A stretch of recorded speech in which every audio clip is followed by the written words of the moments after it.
A few years ago, a family brought in their Labrador after he mounted their dinner guest during a backyard barbecue. They were mortified. The dog had never done it before, and suddenly it became a pattern, not just with visitors, but with cushions, other dogs, even thin air. What seemed funny at first quickly turned into concern. Mounting, or humping, is one of the most misunderstood behaviors in dogs. People often assume it's purely sexual, or worse, a sign of dominance. In reality, it's much more nuanced, and far more common than most owners realize. It appears in males and females, in puppies and seniors, neutered or intact. What matters isn't the act itself, but the context around it. In many cases, it comes down to overexcitement.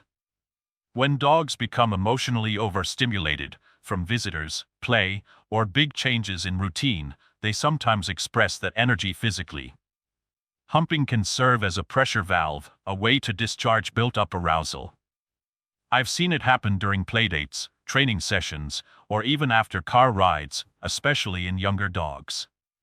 Stress is another key factor. I once observed a spaniel who began humping the family's child every evening after they moved into a new apartment. He wasn't being aggressive or sexual. He was anxious.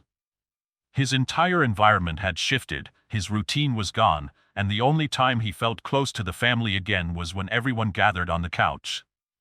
Mounting became a coping mechanism, a behavioral loop triggered by emotional displacement. Then there's habitual behavior. If a dog tries humping once, finds it soothing, and no one interrupts it, it can quickly become self-reinforcing. This is especially common with indoor dogs who lack structured activities or enrichment. I remember a case where a sterilized female husky humped a throw blanket every night before bed. It wasn't sexual. It was routine, a self-soothing bedtime ritual that started during a stressful period and stuck. Playful mounting happens too, especially among puppies. It's part of their social development. They try things, watch how others react, and either keep going or move on. If other dogs don't correct them, or if people laugh instead of redirect, it can become an established part of their behavior. Of course, there are times when medical issues contribute. A dog experiencing irritation, a urinary tract infection, or even certain dermatological conditions may begin to mount or rub against objects out of physical discomfort. I've had cases where dogs began humping suddenly and compulsively, and the root cause turned out to be a skin infection near the groin or an anal gland issue. Once treated, the behavior disappeared entirely. So what should a dog owner do when this behavior becomes noticeable, persistent, or disruptive? First, stay calm. Reacting with frustration or embarrassment only adds energy to an already aroused state. The goal is to interrupt gently, redirect clearly, and reinforce what you do want. Simple, consistent cues like leave it or off, paired with offering an alternative, such as a chew toy, puzzle feeder, or obedience task, can shift the dog's focus. Positive reinforcement for calm or redirected behavior helps build new habits. It's also important to assess the dog's overall lifestyle. Mounting is far more common in dogs that are understimulated or lack predictable structure.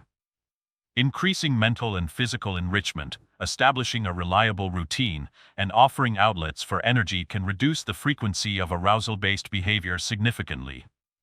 When the behavior is compulsive, escalating, or accompanied by signs of stress or discomfort, it's worth consulting a veterinarian or behavior specialist.